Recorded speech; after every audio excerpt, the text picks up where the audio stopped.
Olá, amados irmãos, como vai? É um grande prazer estar falando com você hoje, nesse pequeno vídeo. Eu queria falar um pouco sobre a obra missionária, vindo de uma viagem de 2 meses, andando por 4 países e visitando os trabalhos missionários que nós temos na Bolívia, onde passamos cerca de 10 dias lá, passamos também para a Argentina, passamos lá uma semana, depois descemos pelo Chile e ficamos lá mais ou menos uma semana, e depois voltamos ao Brasil e fomos ao Paraguai, onde também ficamos 2 dias no Paraguai, voltamos de novo para o Brasil, que é Campo Grande, depois voltamos aqui para Manaus. Uma viagem de mais ou menos 2 meses. Então eu queria falar para vocês que essa foi a viagem maravilhosamente bem sucedida, mas também foi a viagem mais perigosa que nós tivemos. Nós realmente, nessa viagem, olha que nós já fizemos muitas viagens, essa é a 3ª vez que nós vamos daqui até o Chile de carro, mas essa viagem especificamente, ela foi a mais difícil. Nós já viemos até dos Estados Unidos até o Brasil de carro, passando por 10 países, você deve lembrar disso, mas essa viagem foi a mais difícil. Nós tivemos uma experiência agora no dia 11 de setembro, quando nós estávamos saindo do Chile, porque veja bem, eu ouvi falar de uma rota que eu ganharia um dia de viagem, ou seja, 1000 quilômetros, né? Então o que foi que nós fizemos? No dia 11 de setembro, nós saímos da nossa base missionária no Chile e seguimos ao norte do Chile. Se você ver no mapa, o Chile ele é um país comprido, né? Ele é um país longo, ele não é um país largo, ele é um país longo. Então nós estamos mais ou menos ali no meio do país e nós então subimos até o norte. Porque veja, se você prestar atenção no mapa do Chile, você vai ver que o Chile ele tem fronteira com a Argentina, inclusive que a maior parte do seu país faz fronteira com a Argentina, mas ele também faz fronteira com a Bolívia e com o Peru, né? Então veja, nós estamos atrás de uma rota que nos aproximássemos mais da Bolívia, entendeu? Muito bem, então nós estamos atrás dessa nova rota, seguimos ao norte do Chile e dirigimos por um dia inteiro. E chegamos na cidade de Copiapó. Nessa cidade descobrimos que tinha uma rota que ligava Copiapó à Argentina. Entendeu? Então nós consultamos a nossa equipe e resolvemos subir então essa rota. Chegamos lá na segunda-feira à noite, ficamos no hotel e quando foi na terça-feira de manhã bem cedo, nós seguimos a nossa viagem pensando que nós íamos chegar na Argentina. Meus amados irmãos, procurei informações, as pessoas me disseram que a estrada tinha trânsito, né, que tinha fronteira, tinha imigração, tinha tudo. E nós subimos, na terça-feira seguinte, no dia seguinte, nós chegamos na segunda-feira à noite em Copiapó e na terça-feira de manhã bem cedo a gente seguiu. Nós éramos eu, a pastora Hermínia, o pastor Pedro com a Socorro Luz, se vocês conhecem, e o pastor Guaraci. Nós éramos 5 pessoas dentro desse carro. Né? Nosso carro, uma Nissan Frontier, cabine dupla, e nós fomos. Né? Nós estávamos no caminho, nós ficamos deslumbrados com o caminho, assim maravilhoso, a paisagem, o cenário, o gelo, a neve, e nós começamos aí, nós entramos na estrada, né? E nós fomos subindo sem percebermos que nós estávamos subindo, e ao longo da caminhada nós íamos agradecendo a Deus pelo cenário maravilhoso que estávamos vendo, a imagem, né, do lugar e tudo. Chegamos a sair do carro ainda no começo da montanha, saímos do carro e batemos fotos, e vocês estão vendo essas imagens aí, maravilhosas, e fomos subindo. E quando chegou mais ou menos na altura de 4.200 metros, nós encontramos então a fronteira do Chile, ou seja, o posto de imigração chileno. E para nossa surpresa, nós olhamos lá, era um lugar totalmente desocupado, vazio, não tinha nada lá. Né? Para nossa surpresa, os prédios estão lá, tudo estava lá, mas era como se fosse um lugar fantasma, não tinha nada lá. E nós procuramos, saímos gritando por pessoa, tem alguém aí, por favor, e tal. Não tinha ninguém, amados irmãos. Também eu observei que havia muito gelo. Nós chegamos a encontrar, antes de chegar nessa fronteira, um trator limpando o caminho, entendeu? Para que a gente pudesse passar. Porque havia uma parede de gelo e parede de gelo. E a rua estava coberta de gelo. O nosso carro não estava preparado para isso. Mas mesmo assim nós fomos passando. Para nós era tudo novidade, nós não sabíamos. Quando nós chegamos na fronteira do Chile, a cerca de 4.200 metros de altura, e para nossa surpresa, como eu falei, não tinha ninguém lá. Finalmente, um dos nossos irmãos que estava na nossa equipe descobriu que tinha um senhor que trabalhava lá e que estava ali dentro de um dos galpões, que disse para nós que a fronteira estava no setor argentino, ou seja, 150 quilômetros mais acima. Entendeu? E nós, então, saímos, desviamos daquela barreira, entendeu? E seguimos a estrada. Meus amados, quando nós andamos cerca de 10 minutos de estrada, a estrada tinha uma parte que era de asfalto, uma parte que era de pissarra e uma boa parte dela coberta de gelo, entendeu também. Nós sentimos uma diferença no carro. Que diferença foi essa? Nós descobrimos que um dos pneus tinha estourado. Foi nesse momento que nós demos conta do perigo. Quando nós abrimos a porta do carro, num lugar completamente descampado, onde o vento batia a cerca de 100 km por hora, nós mal podíamos respirar fora do carro. Muito difícil, mano. Então, o que acontece? Nós tínhamos que trocar o pneu. A maior dificuldade, nós nunca tínhamos trocado o pneu daquele carro. O macaco que estava no banco, atrás do banco de trás, estava preso. Nós não sabíamos como desconectar o macaco. Foi uma luta, entendeu? Nós lutamos e pela primeira vez eu senti um senso de desespero. Eu senti desespero porque quando eu saí do carro, as mulheres ficaram dentro, saiu eu, Pedro e o pastor Guaraci, nós saímos, que nós fizemos a primeira tentativa para trocar o pneu. E nós não conseguimos, entendeu? Nós não conseguimos nem tirar o macaco de dentro do carro. Finalmente, nós descobrimos que o macaco tem um eixo assim, onde nós percebemos que se você colocar a chave de roda, você podia soltá-lo. Nós conseguimos tirar o macaco de dentro do carro e fizemos a primeira tentativa de colocar o macaco para levantar o carro, tá certo? Eu, fazendo isso, coloquei no lugar errado, não levantou o carro de jeito nenhum. E depois o Pedro me ajudou, não, pastor, aqui é o local certo. Então nós conseguimos levantar o carro, direitinho.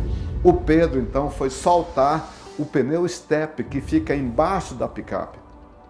E foi uma luta, entendeu? Agora tudo isso num frio imenso, numa altitude de 4.200 metros de altura, um vento de cerca de 100 km por hora, batendo na gente. Nós quase não ouvíamos uns aos outros falando, entendeu? Foi nesse momento que eu disse, meu Deus, manda um anjo para nos ajudar. Nós não vamos conseguir, Senhor.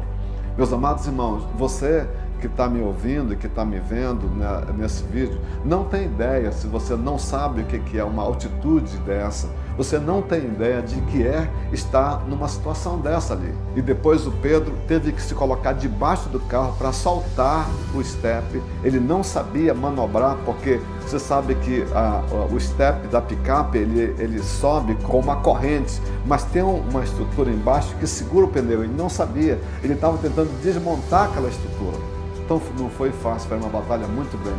Depois de um esforço tremendo, nós conseguimos trocar o pneu. Aí vamos entrar de novo dentro do carro e vamos seguir a nossa viagem rumo agora à fronteira da Argentina. Nós andamos mais 150 quilômetros. Quando nós chegamos na fronteira da Argentina, que alívio, chegamos na fronteira, podemos seguir para a Argentina. Para nossa surpresa, querido, o agente de segurança falou, vocês não podem ultrapassar aqui.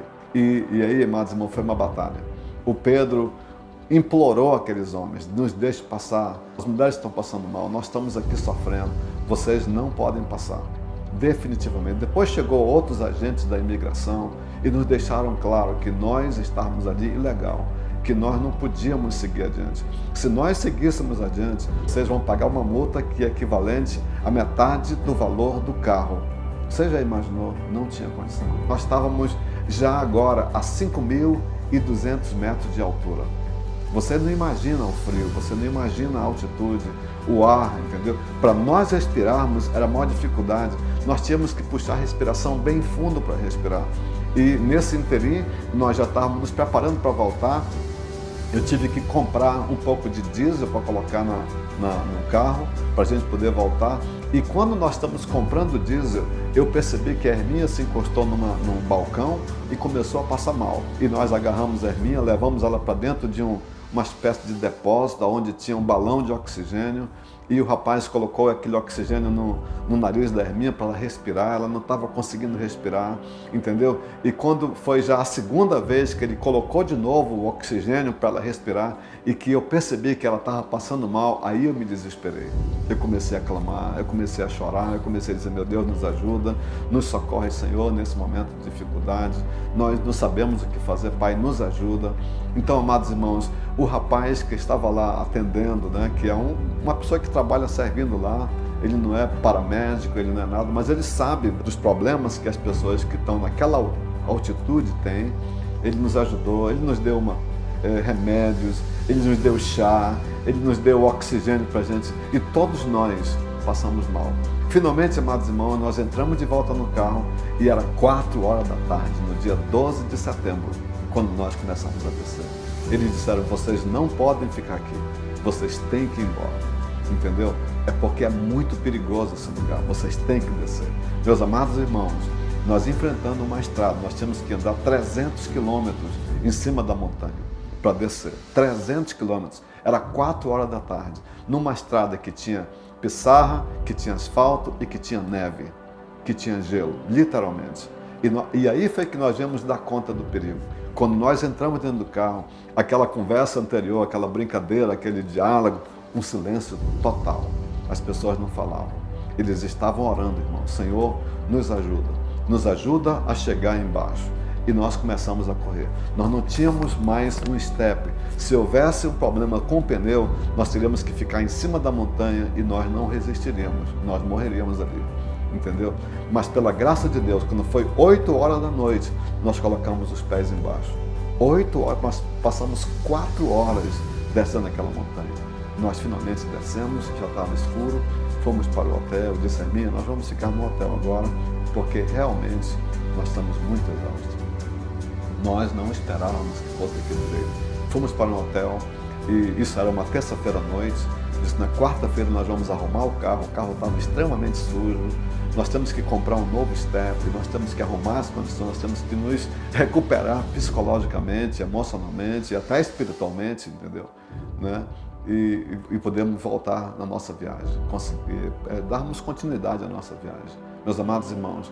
E aí, na quarta-feira, no dia seguinte, conversando com as pessoas, né, é que elas nos disseram, eles disseram, Deus ajudou vocês, foi um milagre vocês terem descido, entendeu? Ninguém sobe nessa montanha no inverno, vocês subiram no inverno, é o momento mais perigoso, o vento é de 100 km por hora, o vento pode quebrar a porta do carro, vocês foram salvos, vocês foram muito valentes, Deus ajudou vocês.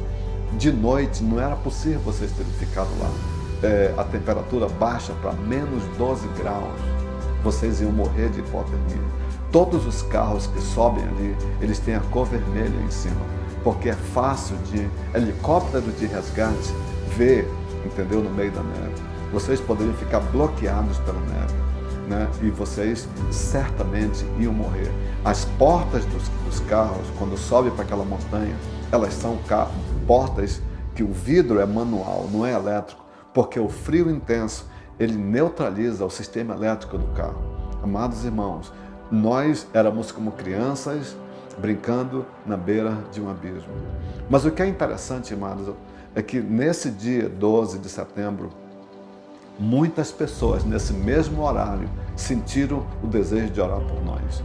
Muitas pessoas ficaram incomodadas, pessoas em vários lugares, né? Como por exemplo no próprio Paraguai, a irmã Lene, esposa do missionário Isaías, sentiu um desejo profundo de orar por nós, incomodou Isaías, eles foram para os joelhos, eles clamaram a Deus, eles não estavam sabendo o que estava acontecendo. Outra pessoa na Bolívia teve um sonho com a gente, desesperada, contando que nós estávamos passando por perigo, ela também não sabia nada. Então, nós percebemos que o Espírito Santo, ele foi colocando esse sentimento no coração de várias pessoas para intercederem por nós. E foram essas orações que moveram a presença de Deus para nos livrar. Nós íamos morrer naquele lugar. O pneu que estourou, ele não estourou porque havia furado, ele estourou por causa da pressão, do frio. Não eram pneus apropriados para aquele clima. Não eram pneus apropriados para andar em cima do gelo, querido. Então, ali foi realmente uma ação de Deus. Eu queria dizer para você o seguinte, que agora nós experimentamos o que é uma altura. Nós sabemos qual é o perigo, nós estarmos andando num perigo sem sabermos que estamos andando perigo. Eu quero concluir essa mensagem, esse testemunho de livramento do Senhor, apenas citando para você as palavras do apóstolo Paulo, no livro de Romanos, capítulo 8, versículo 38 e 39, que diz assim: porque eu estou certo que nem a morte e nem a vida, nem os anjos, nem os principados, nem as potestades, nem o presente, nem o futuro, nem a altura, nem a profundidade, nem alguma outra criatura nos poderá separar do amor de Deus que está em Cristo Jesus, nosso Senhor. Então, essas palavras nós experimentamos, o amor de Deus nos alcançou lá. E eu queria agradecer a você que orou por nós, que intercedeu por nós, que se lembrou de nós, que você recebeu aquela coisa do Espírito Santo no seu coração por orar por nós. E nós hoje estamos aqui, testemunhando daquilo que o Senhor fez nessa viagem. Eu queria dizer para você que o Senhor Jesus Cristo também te proteja e te guarde. Muito obrigado. Deus abençoe.